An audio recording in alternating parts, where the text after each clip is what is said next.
Hi everyone, welcome to Kashyap educator channel में आपका दोस्त संतोष कुमार कश्यप। यदि अभी तक आपने मेरे चैनल को सब्सक्राइब नहीं किया तो प्लीज़ सब्सक्राइब, लाइक और कमेंट कर दीजिए। बेल आइकन को प्रेस करके ऑल पर क्लिक कर दीजिए, जिससे कि मेरे आने वाले सभी वीडियो की नोटिफिकेशन आपको मिलते रहें। आज का हमारा टॉपिक है अवतल दर्पण द्वारा प्रतिबिंब निर्माण, यानी कि image formation by concave mirror. अवतल दर्पण द्वारा प्रतिबिंब निर्माण करने से पहले हम अवतल दर्पण द्वारा प्रतिबिंब बनाने के नियम के बारे में चर्चा करते हैं। हमारा पहला नियम है कि अवतल दर्पण के मुख्य अक्ष के समांतर आने वाली प्रकाश किरण दर्पण से परावर्तन के पश्चात मुख्य फोकस से जाती है। कैसे जाती है?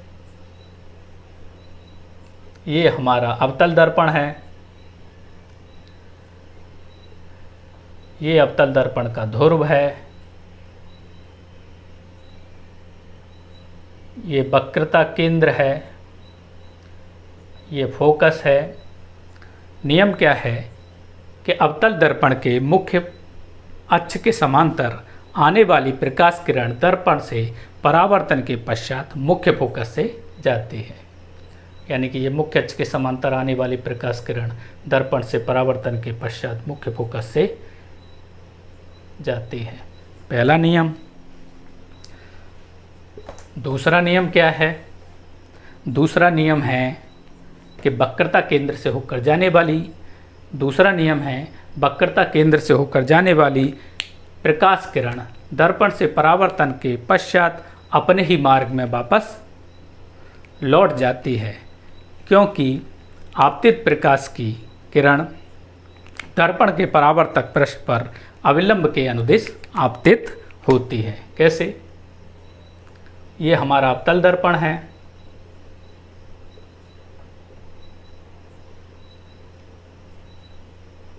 ये अवतल दर्पण का ध्रुव है। ये वक्रता केंद्र है। ये मुख्य फोकस है। नियम क्या है कि वक्रता केंद्र से होकर जाने वाली प्रकाश किरण दर्पण से परावर्तन के पश्चात अपने ही मार्ग में लौट जाती है।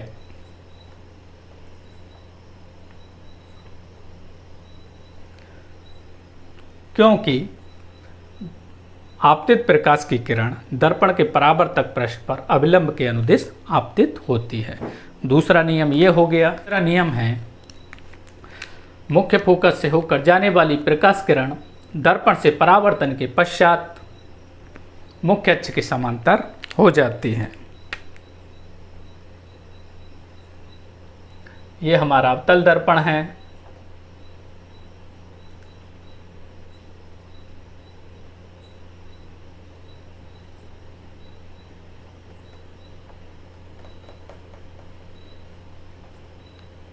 ये ध्रुव है।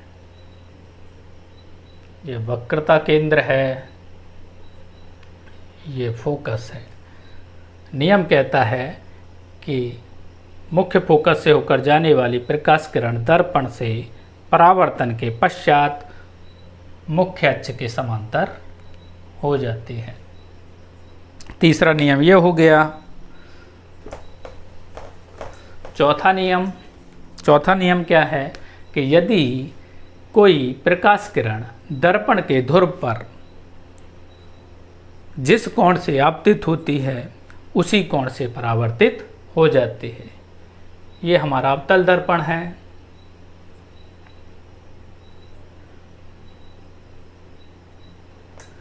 ये दर्पण का ध्रुव है। ये हमारा मुख्य अक्ष हो गया। ये मुख्य फोकस हो गया। ये वक्रता केंद्र हो गया। अब नियम कहता है कि यदि कोई प्रकाश किरण दर्पण के ध्रुव पर जिस कोण से आपतित होती है उसी कोण से परावर्तित हो जाती है, यानी कि कोण I बराबर कोण R।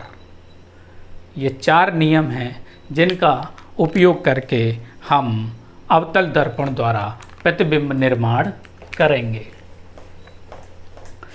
अवतल दर्पण द्वारा प्रतिबिंब निर्माण करने के लिए हम वस्तु को दर्पण के सामने 6 स्थितियों में रख सकते हैं। नंबर 1, जब वस्तु अनंत पर स्थित हो। नंबर 2, जब वस्तु अनंत और वक्रता केंद्र के बीच स्थित हो। नंबर 3, जब वस्तु वक्रता केंद्र पर स्थित हो। नंबर 4, जब वस्तु वक्रता केंद्र और फोकस के बीच स्थित हो। नंबर 5, जब वस्तु मुख्य फोकस पर स्थित हो। और नंबर 6, जब वस्तु मुख्य फोकस और ध्रुव के बीच स्थित हो। इसको इस चित्र के द्वारा समझ सकते हैं। जैसे ये हमारा अवतल दर्पण है,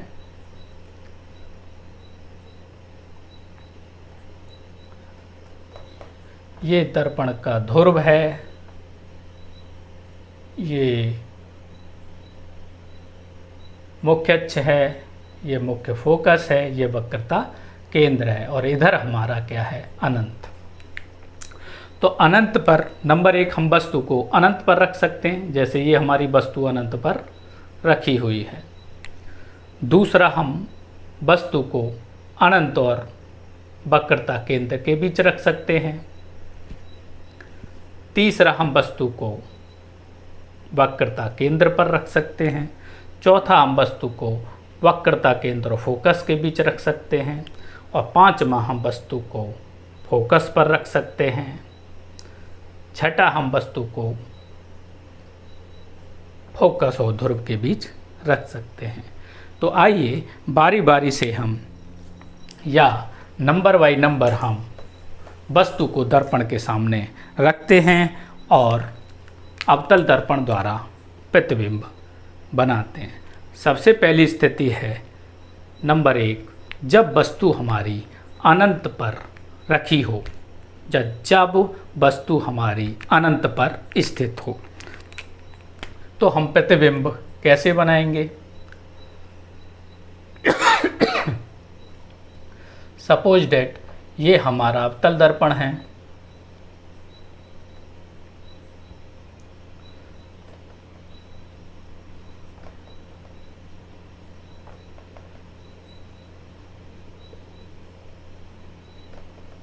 ये दर्पण का ध्रुव है।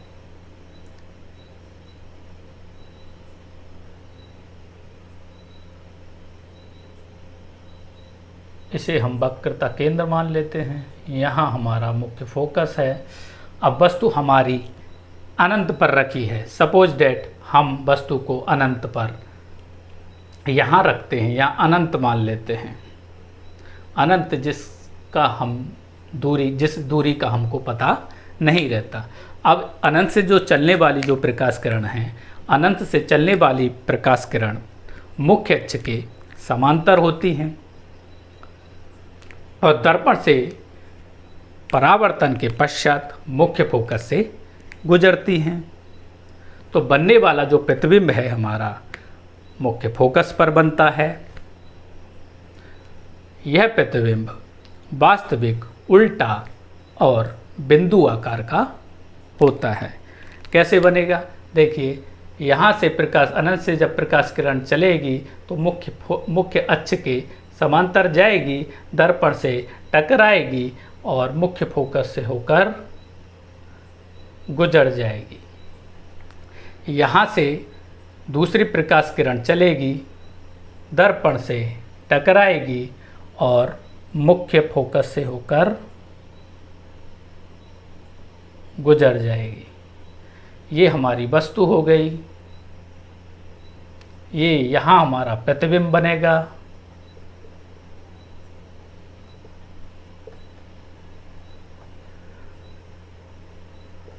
ए भी वस्तु हो गई और ए डैश बी डैश हमारा प्रतिबिंब हो गया। तो हम लिख सकते हैं कि अनंत से चलने वाली प्रकाश किरण दर्पण के मुख्य अक्ष के समांतर जाती है और दर्पण से टकराकर फोकस से गुजर जाती है और बनने वाला हमारा प्रतिबिंब मुख्य फोकस पर बनता है, वास्तविक बनता है तथा उल्टा होता है और बिंदु आकार का बनता है। ये हमने जब वस्तु अनंत पर हो तो प्रतिबिंब हमारा फोकस पर बनेगा, वास्तविक तथा उल्टा बनेगा और बिंदु आकार का बनेगा।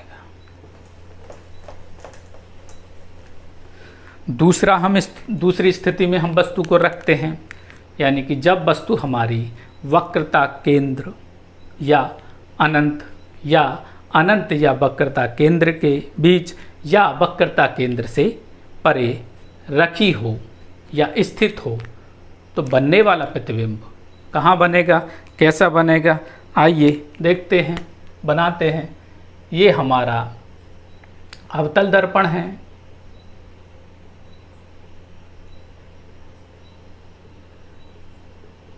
ये ध्रुव है, ये वक्रता केंद्र है, ये मुख्य फोकस है और वक्रता केंद्र और ध्रुव को मिलाने वाली रेखा मुख्य अक्ष है। यहाँ इधर हमारा अनंत है, इधर हमारा क्या है, इधर हमारा अनंत है। अब वस्तु को हम अनंत और वक्रता केंद्र के बीच यहाँ रखते हैं,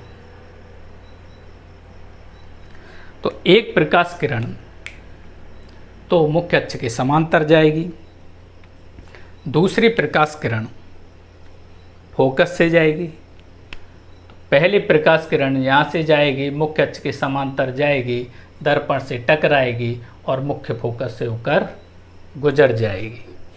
दूसरी प्रकाश किरण हम वक्रता केंद्र से होकर गुजारेंगे, वक्रता केंद्र से होकर जाएगी। तो वक्रता केंद्र से जब भी प्रकाश किरण जाती है तो दर्पण से परावर्तन के पश्चात जिस मार्ग से जाती है उसी मार्ग से वापस आ जाती है।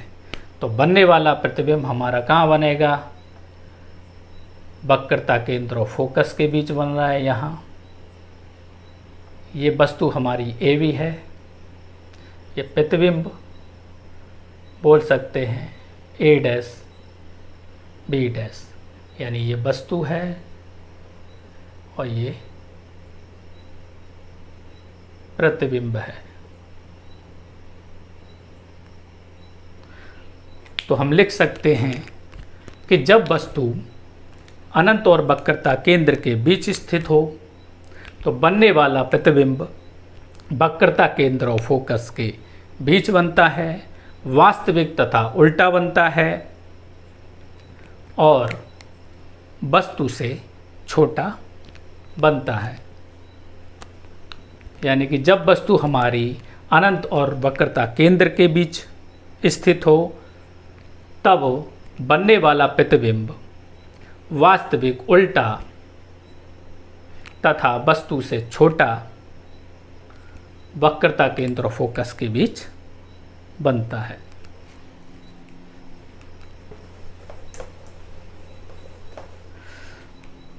तीसरा, जब वस्तु वक्रता केंद्र पर स्थित हो तब प्रतिबिंब कहाँ बनेगा। ये हमारा अवतल दर्पण है।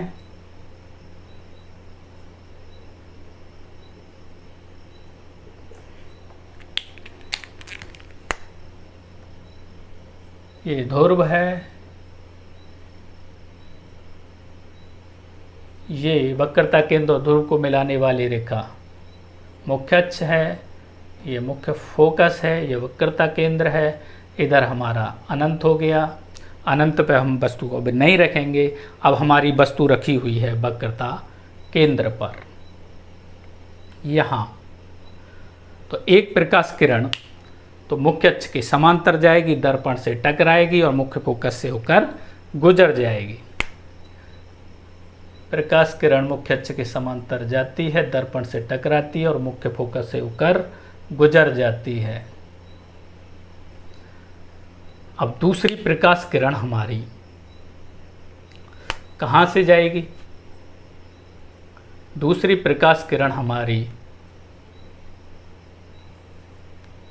मुख्य फोकस से होकर जाएगी, दर्पण से टकराएगी, दर्पण से टकराने के पश्चात उसका परावर्तन होगा और मुख्य अक्ष के समांतर हो जाएगी। तो प्रतिबिंब हमारा वक्रता केंद्र पर ही बनेगा। तो ये हो गई हमारी वस्तु, ये हो गया हमारा प्रतिबिंब। तो हम लिख सकते हैं कि जब वस्तु वक्रता केंद्र पर स्थित होती है तो तब प्रतिबिंब वक्रता केंद्र पर बनता है, वास्तविक तथा उल्टा बनता है और वस्तु के बराबर बनता है। ये हो गई हमारी तीसरी स्थिति। चौथी स्थिति में हम वस्तु को वक्रता केंद्र और फोकस के बीच रखते हैं। जब वस्तु वक्रता केंद्र और फोकस के बीच स्थित हो तब प्रतिबिंब कैसे बनेगा? ये हमारा ध्रुव है, ये वक्रता केंद्र और ध्रुव को मिलाने वाली रेखा मुख्य अक्ष हो गया, ये फोकस हो गया, ये वक्रता केंद्र हो गया। अब हमारी वस्तु रखी हुई है वक्रता केंद्र और फोकस के बीच। अब वस्तु हमने यहाँ रखी है तो इससे दो प्रकाश किरण निकलेंगी, एक तो मुख्य अक्ष के समांतर जाएगी और एक फोकस से होकर जाएगी। एक मुख्य अक्ष के समांतर जाती है, दर्पण से टकराती है और परावर्तन के पश्चात मुख्य फोकस से होकर गुजर जाती है। दूसरी प्रकाश की किरण दर्पण के फोकस से जाएगी, दर्पण से परावर्तन के पश्चात मुख्य अक्ष के समांतर हो जाएगी। तो बनने वाला जो प्रतिबिंब है हमारा यहाँ बनेगा। ये वस्तु हो गई ए बी, ये प्रतिबिंब हो गया हमारा ए डैश बी डैश। ये वस्तु है, ये हमारा प्रतिबिंब है। तो हम लिख सकते हैं जब वस्तु वक्रता केंद्र और फोकस के बीच स्थित होती है तब हमारा प्रतिबिंब अनंत और वक्रता केंद्र के बीच बनता है, वास्तविक तथा उल्टा तथा वस्तु से बड़ा बनता है। या फिर हम बोल सकते हैं कि जब वस्तु वक्रता केंद्र और फोकस के बीच स्थित होती है तो बनने वाला प्रतिबिंब हमारा वक्रता केंद्र से परे बनता है या अनंत और वक्रता केंद्र के बीच बनता है। यह प्रतिबिंब वास्तविक उल्टा तथा वस्तु से बड़ा बनता है। अगली स्थिति में हम वस्तु को फोकस पर रखेंगे। जब वस्तु फोकस पर स्थित हो, यानी कि नंबर 5 वस्तु फोकस पर स्थित हो तो बनने वाला प्रतिबिंब कैसा बनेगा, कहाँ बनेगा? ये हमारा अवतल दर्पण है।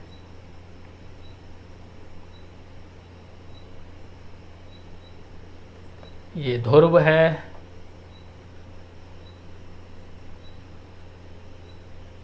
ये वक्रता केंद्र है, ये फोकस है और वक्रता केंद्र और ध्रुव को मिलाने वाली रेखा मुख्य अक्ष हो गई और इधर हमारा अनंत हो जाएगा। अब वस्तु को हम मुख्य फोकस पर रखते हैं। ये वस्तु हो गई हमारी मुख्य फोकस पर। तो अब बनने वाला प्रतिबिंब कैसे बनेगा? एक रेखा हमारी मुख्य अक्ष के समांतर जाएगी, दर्पण से टकराएगी और फोकस से होकर गुजर जाएगी। ये हमारी फोकस से होकर रेखा गुजर गई। दूसरी जो प्रकाश किरण है हम या तो वक्रता केंद्र से गुजार सकते हैं या फिर दर्पण के ध्रुव से गुजार सकते हैं। यदि हम दर्पण के वक्रता केंद्र से गुजारे हैं, यानी दर्पण के वक्रता केंद्र से जब रेखा जाएगी, दर्पण से टकराएगी, तो जिस मार्ग से जाती है उसी मार्ग से वापस आ जाती है। तो बनने वाला जो प्रतिबिंब होगा हमारा यहाँ बनेगा। अब ये रेखा एक दूसरे के समांतर हैं, हमको पता नहीं क्या काटेंगे, तो बनने वाला प्रतिबिंब जो है हमारा अनंत पर बनेगा और बहुत बड़ा बनेगा। तो हम लिख सकते हैं जब वस्तु फोकस पर रखी हो तो बनने वाला प्रतिबिंब अनंत पर बनता है, वास्तविक तथा उल्टा बनता है और वस्तु से बहुत बड़ा बनता है। ये हमारी हो गई 5वीं स्थिति। 6ठी स्थिति में हम वस्तु को फोकस और ध्रुव के बीच रखते हैं, तब प्रतिबिंब आभासी और सीधा बनेगा और वस्तु से बड़ा बनेगा। देखिए, ये एक ऐसी स्थिति है जिसमें अवतल दर्पण वस्तु का आभासी और सीधा और वस्तु से बड़ा प्रतिबिंब बनाता है।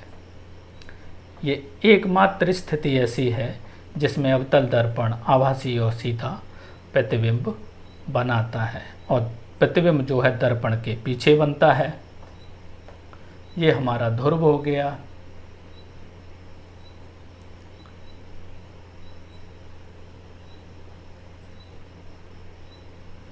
ये हमारा फोकस हो गया। अब वस्तु को हम रखते हैं फोकस और ध्रुव के बीच। तो होगा क्या, एक प्रकाश किरण तो समांतर जाएगी, समांतर मुख्य अक्ष के समांतर जाती है, दर्पण से परावर्तन के पश्चात मुख्य फोकस से होकर गुजर जाती है। अब दूसरी प्रकाश किरण हमारी वक्रता केंद्र से होकर जाएगी,